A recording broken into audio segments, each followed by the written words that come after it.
Welcome to Roses in Conversation. This series is dedicated solely to women. Today I have a renowned makeup artist, Spunky Doll, who has been in the industry for a couple of years now, and she's here to tell us about what she does. Welcome, Spunky. So, being on Roses in Conversation, it's quite nerve-wracking, but I think you and I are acquainted well too much. Why makeup? Thank you so much for inviting me, firstly. Secondly, answering your question,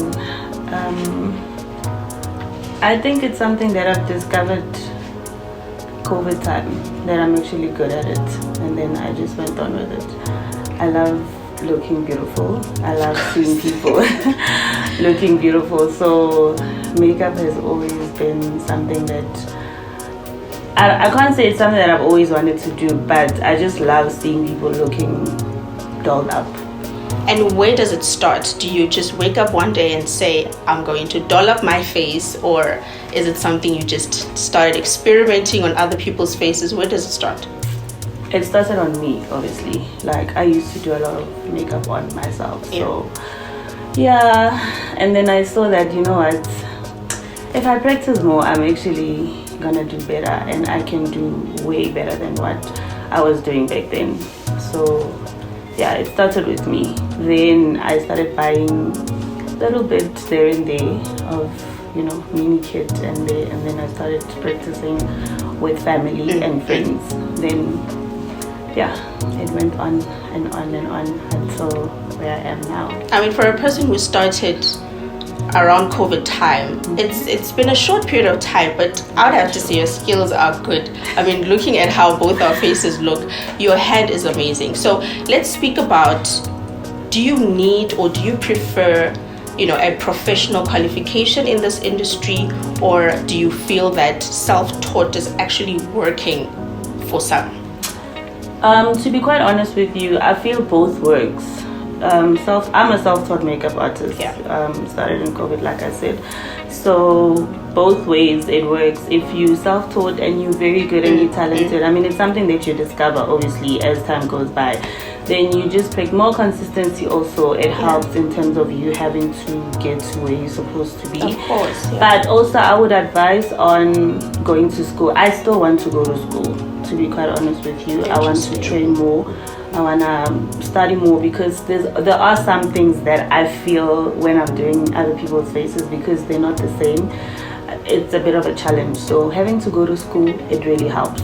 I can't say be a self-taught makeup artist and go with that. Like, go to school and learn more, and you know, have to know more of other tricks and skills and techniques exactly that you can actually go with when you're doing makeup. But yeah, it's both ways. Yeah. Self-taught versus going to school for makeup artist techniques. Well, Spunky Doll has highlighted that for us. Let me move on to the next question so I don't make you uncomfortable. Your face looks gorgeous, by the way. So, is being a good makeup artist determined by the work you do, or does social influence actually work in your favor? Okay. This question, the answer is very broad. The work that you do, yes, it's got a lot of influence, because obviously also you learn a lot through social media. With me, to be quite honest with you, because I'm self-taught, I didn't go to school. Everything that I know today, it's through socials. So going on people's Instagram, their reels, their lives, everything that they shoot, you get to see that, you get to look at that, you teach yourself, you practice on yourself, you practice it on someone else, you do it on a client, you see the outcome. So everything, Jay, it's just going, it's mixed together in a way, if I had to put it like that. So social media and having to put in your work and learning a few things from other people, it helps also. So it's both ways. Does that mean that the makeup industry is more significant right now, pro-COVID? Because during the COVID time, I think it was much easier, because you are online a lot. But right now, I think the traveling, the in-house calls, is makeup still significant in South Africa right now? Right now, it's more significant. To be quite honest with you, right now it's more bigger. The plate is more, yes, and the plate is more for us, all of us to eat. Yeah. Back then, I don't know. To be quite honest with you, I didn't really pay that much attention because obviously I was still learning and all of that. But now, there's quite a lot that you actually gain when you are a makeup artist in jail without a 9-to-5. For example, I'll make myself as an example. I work a 9-to-5 and then I'm a part-time makeup artist. So makeup is demanding more than my 9-to-5. So at some point I wanted to leave 9-to-5 and focus on fully being a makeup artist because it's more bigger now. Like people just want to come to you and do everything, then get to their places and then just get dressed and go wherever. Definitely. So right now it's bigger, it's more significant. I understand that definitely. I mean, sometimes you just want to, you have a brunch date or you have an evening gala and you just, I need you on my speed dial. Very big, to be quite honest with you. It's very, very big. A lot of people right now, they don't even consider having to put makeup themselves. They'd rather book you and you come and you make them look nice and beautiful and then they just go to wherever they want to go.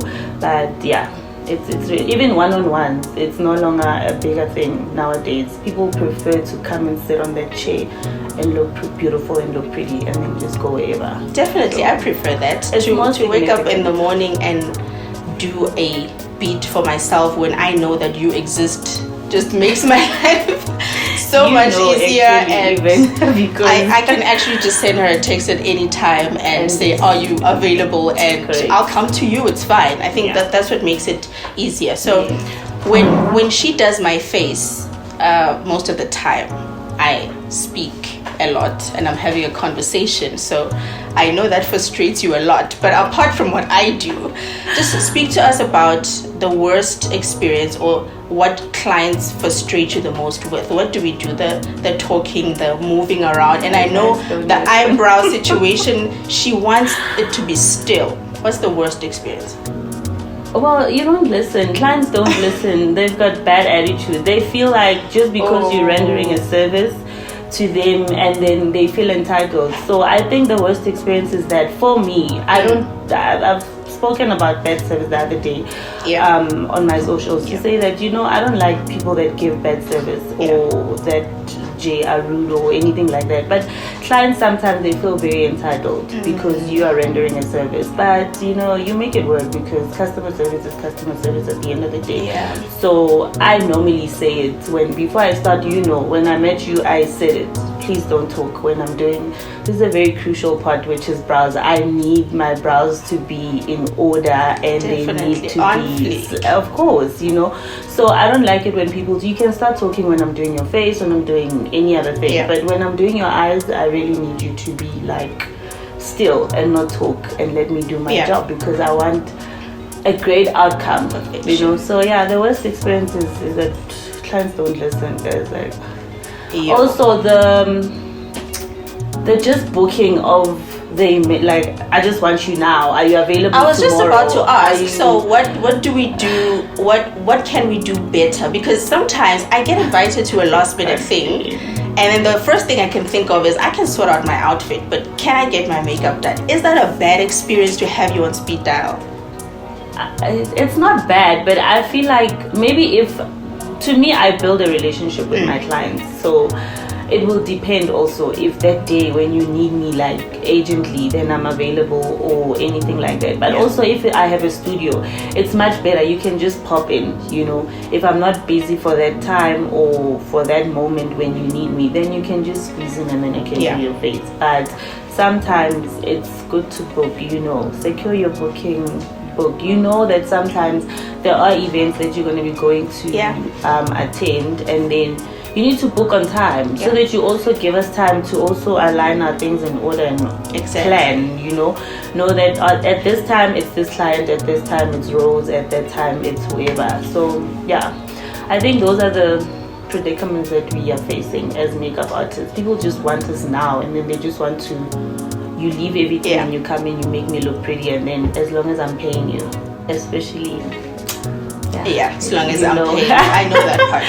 So Exactly. speaking about doll touches, I mean, we will mention the Instagram handle later on at the end of this episode. But tell me about the packages that you offer.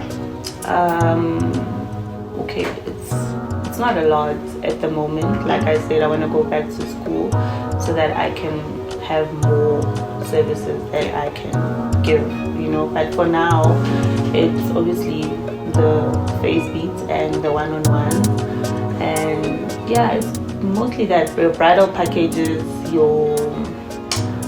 for now it hasn't been that much broader in terms of your masterclass. We're hosting a masterclass end of September. That will be my first that I will be doing. I've been like singing about it for the longest time. For a couple of months now. It's finally gonna happen, and then so we'll see how it goes, and we'll see where it goes. So it's gonna be part of the packages that I'm gonna be offering going forward, you know. That will be very, very interesting.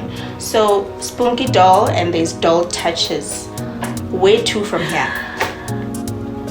Like I said, I want to leave my 9 to 5. So at the moment, I'm still caught up between the two. Yeah. My 9 to 5 is requiring so much from so 90% of my time I'm at work, and then 10% it's doll touches on weekend. And we need makeup every day. all the time. To tell you the honest truth, even now, like I'm running out on days in terms of my weekdays, because makeup is demanding my 100% full time and my undivided attention. So from now to going forward, I think I'm gonna focus on building more of the brand, which is Doll Touches, and also there's a brand which is Spunky Doll. So if I focus on those two, I can make it work and leave the 9 to 5. It's not like it's doing anything better. I hear you. Let me put you on the spot by asking you this as I finish off. Okay.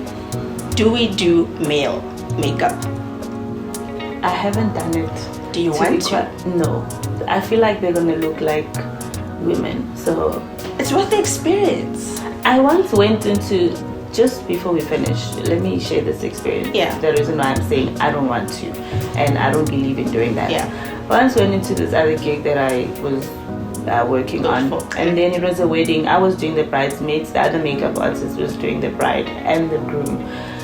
I didn't like how the groom looked. He looked like a woman. He looked like a doll. Even though it was minimal, but I felt like, no, why would you look like that? Like, you look like your wife now, you know. So a man must be a man. Let's leave makeup to women, and then that's it. It's for women.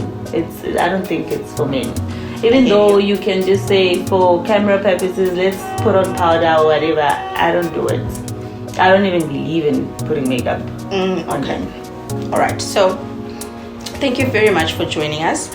If there is anyone who wants to pursue being a makeup artist, what advice do you have for them? You have to have the skill. To be quite honest with you, people believe that they can do makeup. You know, I see it on my one-on-ones that I'm doing most of the time, or that I conduct all the time. People struggle sometimes, but I once had this client who was very good. You can see that the talent has always been there. It's just that it needed the touch-up or the push, you know, for someone to show you that start with this. My technique is that if you follow this one, maybe it will work for you, or if along the way when you're busy doing people makeup and you being a makeup artist, you'll discover your own technique and your own skill. But I personally feel that it's the skill and it's the talent. So if you feel that, yes, also if you're good with your own face, then obviously then book someone to come and show you and teach you for those few days or whatever time. Or look how other people are doing it on socials, like I did, and learn from that. You learn from that, and then you go with it. But honestly, it goes with skill and talent. Spunky, how do we get hold of you? Spunky Doll, obviously, on Instagram, Twitter as well. All my socials actually, it's Spunky Doll, and then Doll Touches.